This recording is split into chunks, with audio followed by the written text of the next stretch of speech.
So, we will take another data set. Here it is. Yeah, first we will look at the data.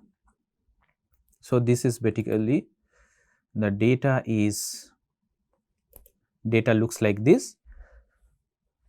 Okay, this data is on individual level data. They are on their wage, their color, whether they are experience, whether they are Hispanic, non-Hispanic, how much hours they have supplied, and then whether they are married or unmarried, so on and so forth. Okay, different types of this, right. So, this is the data. Now, what we will do? We will first estimate. The model. So, we have to explain data that this is a panel data xt set. What is the panel variable here? NR and ER. So, this data we are using from the Ulrich database, and the data file's name is wagepan.dta. wagepan.dta. I will be sharing the data with you, that is not a problem. So, xt set NR ER, we have explained that this is a random effect model, and then first we will estimate the random effect model. So, xtreg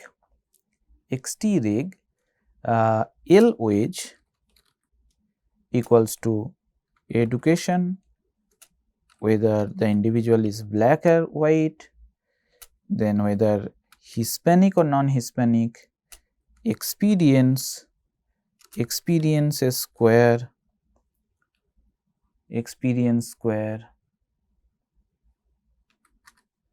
and then whether married or not, and whether that individual is a part of any labor union or not. So, after that we will put RE. And to get an estimate of that lambda transformation in theta, you need to put a specific command called theta. After random effect, after RE, you need to put theta. What is theta? Status theta is equivalent to the lambda factor what we have discussed just now, right. So, this is a random effect estimates. Now, theta is reporting theta equals to 0.6426. Since theta value is 0.6426, what we can understand, that means the lambda is tending towards 1. It is not exactly 1, but we can say that it is tending towards 1. So, what does our theory says? When lambda is tending towards 1, then random effect estimate should more or less converge towards fixed effect, not pooled OLS, because it will tend towards pooled OLS when lambda tend to 0. Here it is lambda equals to 6426. So, we will see whether that is true or not. So, now we will estimate same model using fixed effect transformation.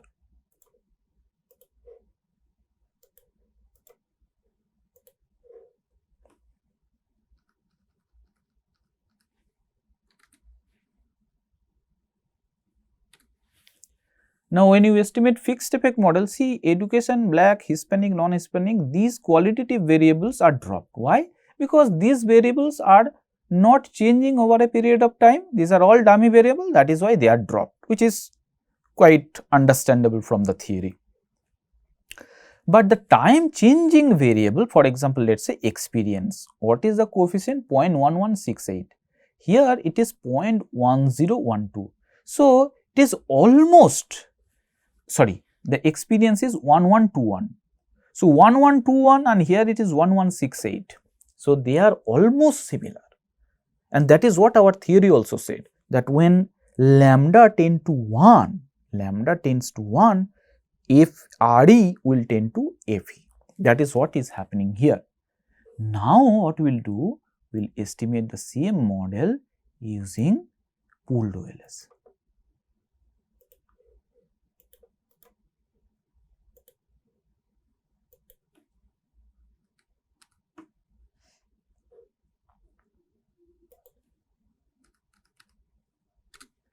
So, this is our pooled OLS estimates. And what is the value? Look at the coefficient of experience, it is 0.08. So, that means compared to RE, which is 0.11, this is 0.08. So, quite a lot of difference between RE and pooled OLS, and that is understandable because the theory says that a random effect model will converge to pooled OLS only when lambda tends to 0. But here the value of lambda is 0.64, which is tending towards 1. So, that is what we understood in the theory, and what we are getting here, that is actually matching. Our results are matching with the theory, right? And one more thing, when you estimate a random effect model,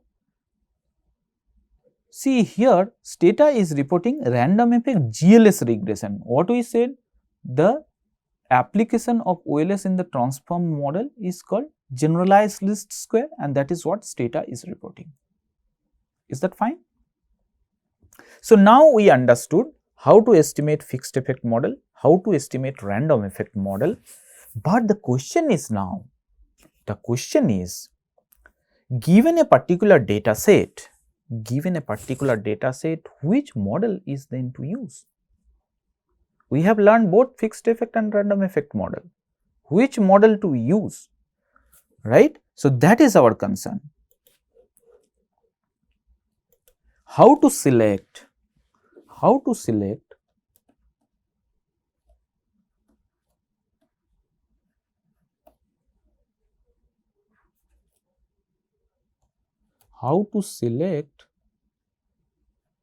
between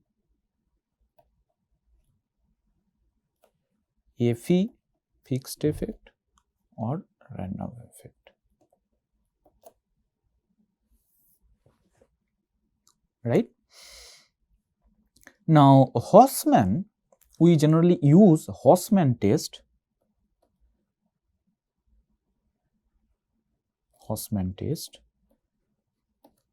in this case. So, Hausman's null hypothesis is basically covariance between xit and epsilon I equals to 0. Okay, that is the null hypothesis. So, that means Hausman test is basically indirectly assuming that the model is fit for random effect model. And what is the test statistic? Test statistic, the idea in Hausman test, Hausman said that we will estimate the model using both fixed effect and random effect model, and then we will see is there any significant difference between the fixed effect and random effect model, right. So, Hausman test statistic is defined like beta hat FE minus beta hat RE transpose divided by variance of beta hat FE minus variance of beta hat RE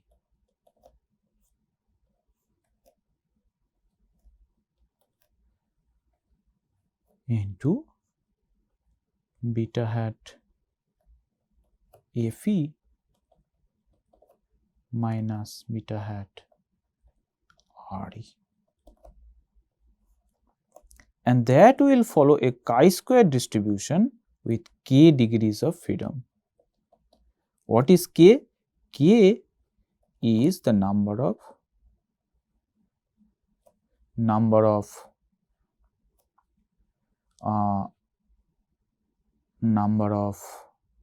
explanatory variable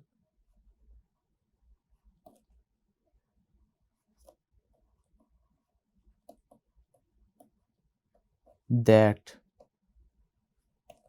change over time.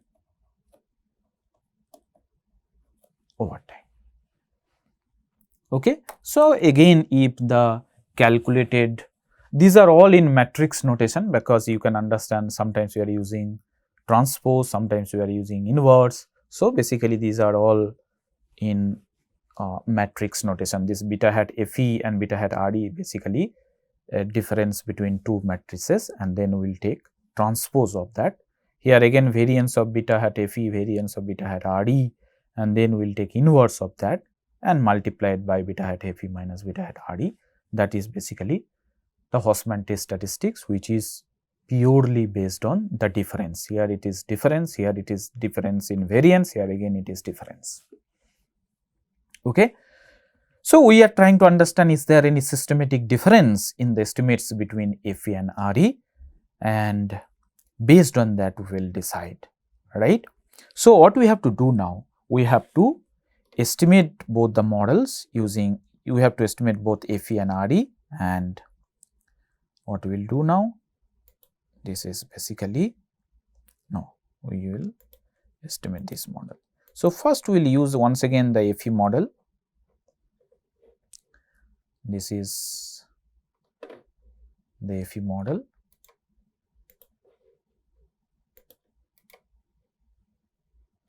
Fe xt reg we are using, and then after Fe, then we have to store this result. So, est store fixed. So, I am asking Stata to store my fixed effect coefficients. What is the command I am using? Est store fixed. Next, what we will do? We will estimate the random effect model.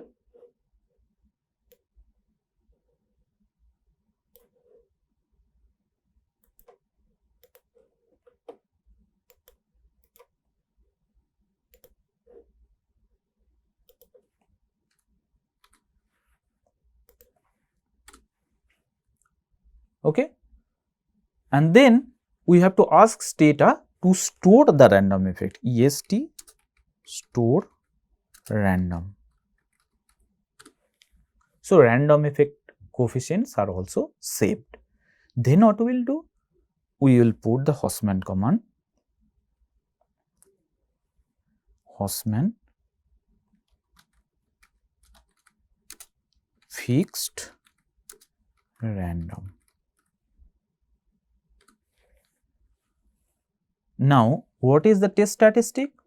Here, as we said, test statistic is chi-square, and that will follow chi-square. What would be the degrees of freedom? Number of variables which are changing over a period of time. Here you see experience, experience square, married status, marital status, and union.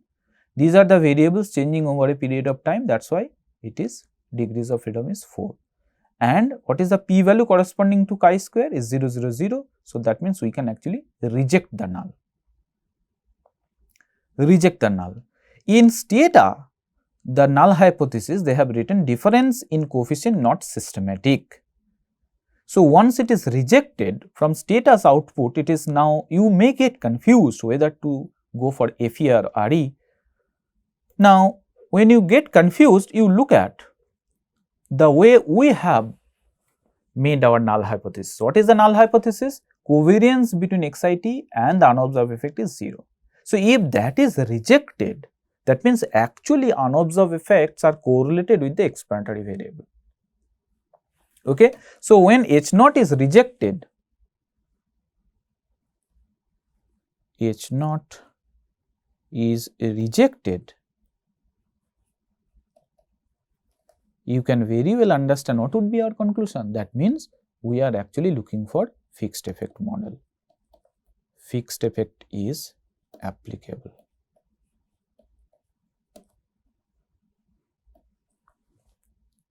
As covariance between xit and epsilon I is actually, that means not equals to 0, and that is the assumption what we made in the context of fixed effect model.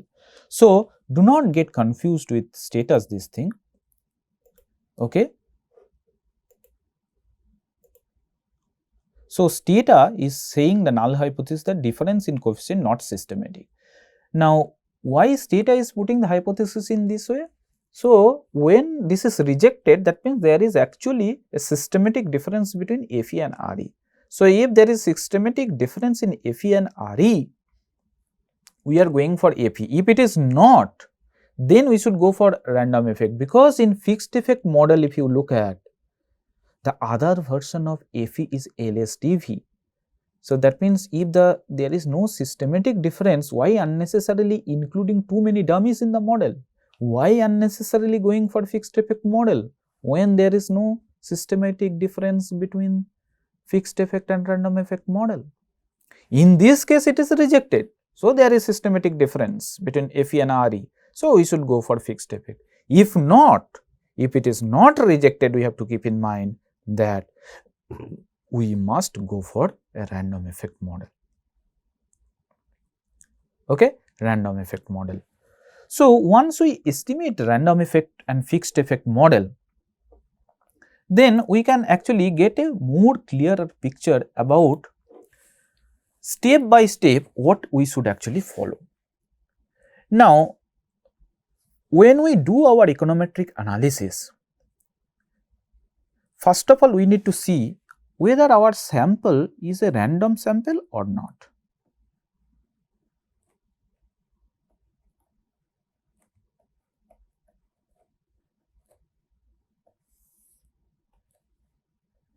Yes or no.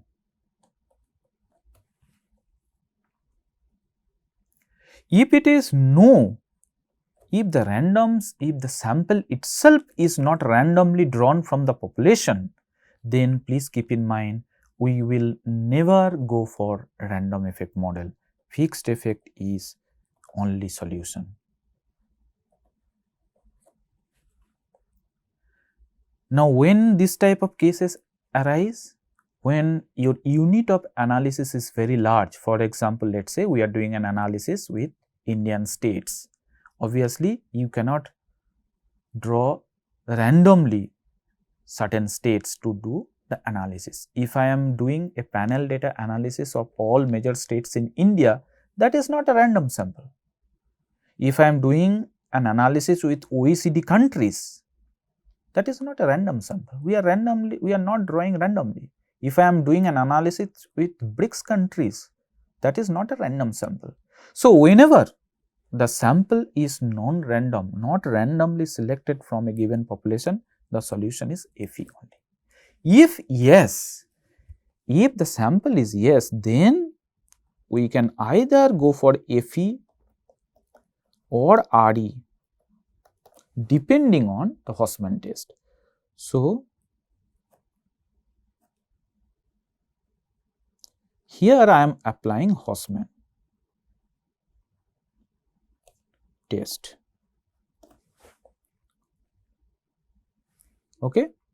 And in Hofmann test again we will get two cases, H0 rejected, H0 not rejected.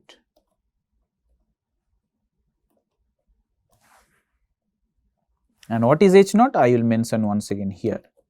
Covariance between xit and epsilon I is 0. If it is rejected, then what will happen? If H0 rejected, then we will go for fixed effect. If it is not rejected, then what we will do? We will use a random effect model, but provisionally.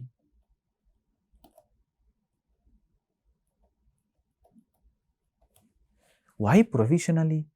See, when it is not rejected, that means we are saying that the unobserved effect epsilon I is not correlated with xit. But we have not checked whether epsilon I is significant or epsilon I not significant. Okay. Now, how do you select epsilon I is significant? When the variance of epsilon I, that means sigma square epsilon, in the total variation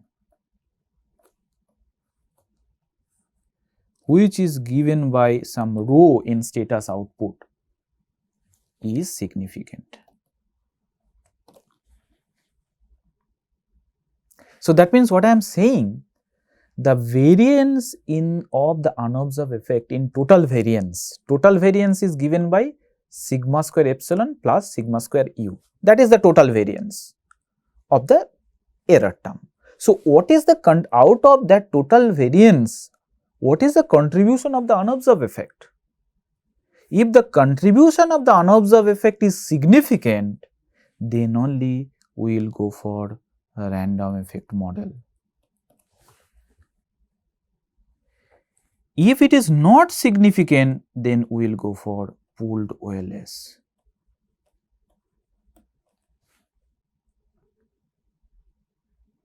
And what test we will use to see whether epsilon I is significant or not significant, that means at this stage, Bruce-Pagan LM test, BREUSCH, Bruce-Pagan Lagrangian multiplier test. I am not going into the detail of the test, but we need to apply to see whether the contribution of the unobserved effect is significant or not. If it is significant, then obviously we will go for random effect model. If it is not significant, that means when the unobserved effect model is not significant, why unnecessarily going for random effect transformation? Because we have selected RE only provisionally. So, now we have to apply pooled OLS, because I told you earlier that OLS is the most powerful econometric model. Unless it is required, we should never deviate from OLS. So, when there is no presence of significant unobserved effect, we will always go for random effect model. And how do you apply this Bruce-Pagan test? Bruce-Pagan test actually you can apply after estimating a random effect model. For example, we will again estimate the random effect model.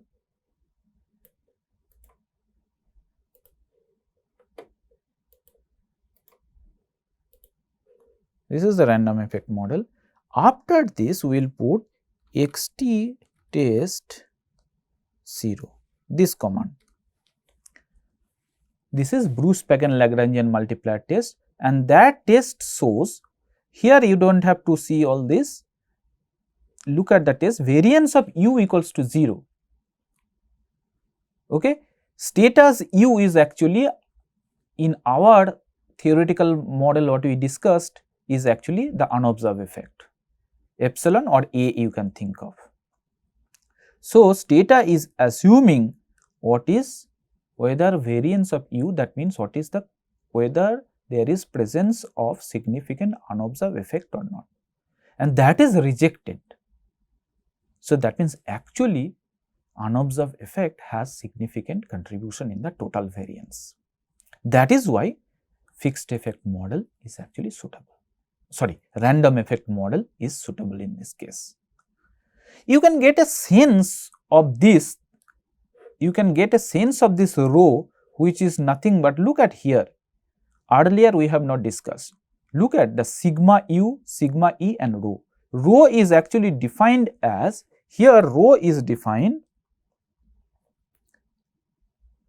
rho here is actually defined as sigma square u divided by sigma square u plus sigma square e, and that is this. So, here it is 46%. So, that means the unobserved effect has 46% contribution in the total variance. If it is too low, if the rho value is too low, then we need to go for this Lagrangian multiplier test suggested by Bruce and Pagan. So, this should be your entire flowchart. So, first of all, random sample or not, if yes, then only there is a question of checking fixed or random effect, if no, then only fixed effect.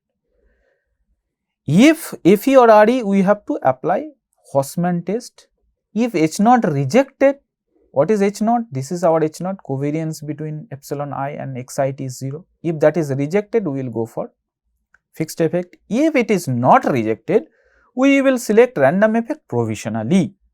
At this stage, we have to test whether epsilon I is significant, epsilon I is not significant. Okay? Instead of epsilon I, you can even think of variance of epsilon I.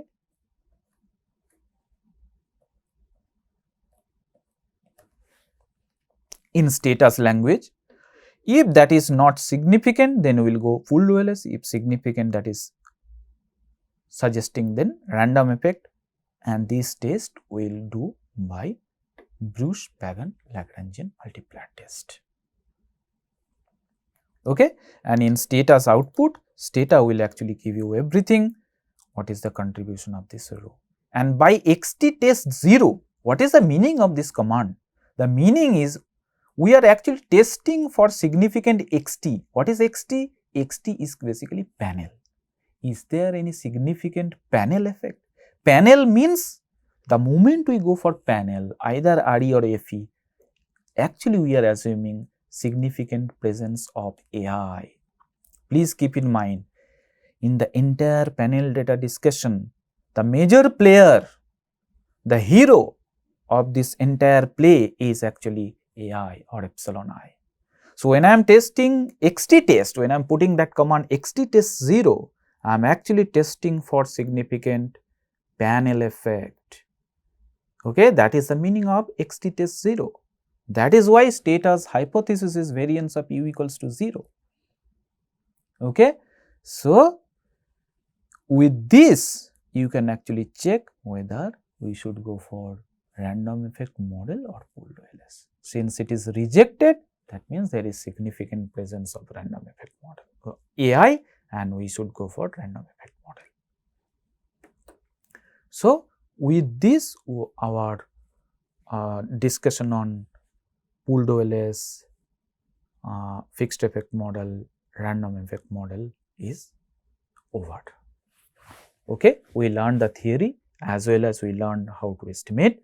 I will share the data with you, and now you can actually play around with the data, estimate all 3 types of model, and then you please read the textbook also, and understanding will be very much clear to you. Thank you.